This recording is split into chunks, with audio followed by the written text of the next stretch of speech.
ओम श्री लक्ष्मी नारायण। स्वागत है आपका हमारे अपने इस चैनल पे।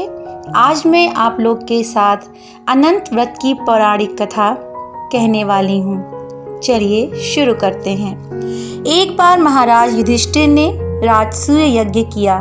उस समय यज्ञ मंडप का निर्माण सुंदर तो था ही, अद्भुत भी था। वह यज्ञ मंडप इतना मनोरम था कि जल व थल की भिन्नता प्रतीत ही नहीं होती थी। जल में अस्थल तथा अस्थल में जल की भांति प्रतीत होती थी। बहुत सावधानी करने पर भी बहुत से व्यक्ति उस अद्भुत मंडप में धोखा खा चुके थे। एक बार कहीं से टहलते टहलते दुर्योधन भी उस यज्ञ मंडप में आ गया और एक तालाब को अस्थल समझ उसमें गिर गया। द्रौपदी ने यह देखकर अंधों की संतान अंधी कहकर उनका उपहास किया। इससे दुर्योधन चिढ़ गया। यह बात उसके हृदय में बाण समान लगी। उसके मन में द्वेष उत्पन्न हो गया और उसने पांडवों से बदला लेने की ठान ली। उसके मस्तिष्क में उस अपमान का बदला लेने के लिए विचार उपजने लगे। उसने बदला लेने के लिए पांडवों को द्वैत क्रीड़ा अर्थात जुए में हराकर उस अपमान का बदला लेने की सोची। उसने पांडवों को जुए में पराजित कर दिया।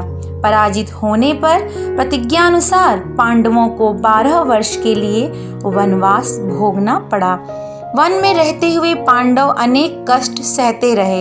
एक दिन भगवान कृष्ण जब मिलने आए तब युधिष्ठिर ने उनसे अपना दुख कहा और दुख दूर करने का उपाय भी पूछा। तब श्री कृष्ण ने कहा, हे युधिष्ठिर, तुम विधि पूर्वक अनंत भगवान का व्रत करो।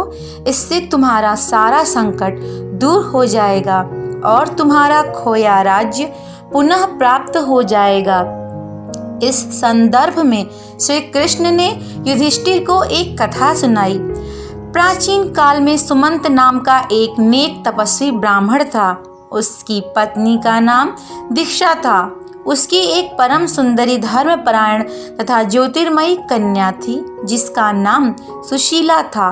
सुशीला जब बड़ी हुई तो उसकी माता दीक्षा की मृत्यु हो गई। पत्नी के मरने के बाद सुमंत ने कर्कशा नामक स्त्री से दूसरा विवाह कर लिया। सुशीला का विवाह ब्राह्मण सुमंत ने कौंडिल्य ऋषि के साथ कर दिया। विदाई में कुछ देने की बात पर कर्कशा ने दामाद को कुछ ईंटें और पत्थरों के टुकड़े बांधकर दे दिए। कौंडिल्य ऋषि दुखी होकर अपनी पत्नी को लेकर अपने आश्रम की ओर चल दिए, परंतु रास्ते में ही रात हो गई। वे नदी तट पर संध्या करने लगे। सुशीला ने देखा वहां पर बहुत सी स्त्रियां सुंदर वस्त्र धारण कर किसी देवता की पूजा कर रही थी। सुशीला के पूछने पर उन्होंने विधि पूर्वक अनंत व्रत की महत्ता बताई। सुशीला ने वहीं उस व्रत का अनुष्ठान किया और 14 गांठों वाला डोरा हाथ में बांधकर ऋषि कौंडिल्य के पास आ गई। कौंडिल्य ने सुशीला से डोरे के बारे में पूछा तो उसने सारी बात बता दी। उन्होंने डोरे को तोड़कर अग्नि में डाल दिया। इससे भगवान अनंत जी का अपमान हुआ। परिणामतः ऋषि कौंडिल्य दुखी रहने लगे। उनकी सारी संपत्ति नष्ट हो गई। इस दरिद्रता का उन्होंने अपनी पत्नी से कारण पूछा तो सुशीला ने अनंत भगवान का डोरा जलाने की बात कही। तत्पश्चात पश्चाताप करते हुए ऋषि कौंडिल्य अनंत डोरे की प्राप्ति के लिए वन में चले गए। वन में कई दिनों तक भटकते भटकते निराश होकर एक दिन भूमि पर गिर पड़े। तब अनंत भगवान प्रकट होकर बोले, हे कौंडिल्य, तुमने मेरा तिरस्कार किया था, उसी से तुम्हें इतना कष्ट भोगना पड़ा। तुम दुखी हुए, अब तुमने पश्चाताप किया है।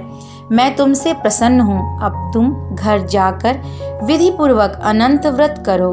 14 वर्ष के पश्चात व्रत करने से तुम्हारा दुख दूर हो जाएगा। तुम धन्य धान से संपन्न हो जाओगे। कौंडिल्य ने वैसा ही किया और उन्हें सारे क्लेशों से मुक्ति मिल गई।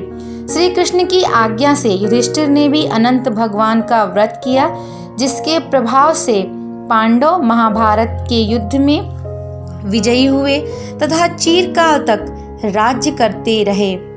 मुझे आशा है कि इस कथा का लाभ और आनंद आप लोगों ने अवश्य लिया होगा। अगर आपको वीडियो पसंद आई हो तो प्लीज़ मेरे चैनल को लाइक एंड शेयर जरूर करें, और अगर चैनल पे फर्स्ट टाइम आए हैं तो मेरे चैनल को सब्सक्राइब करें। ये बिल्कुल निःशुल्क है।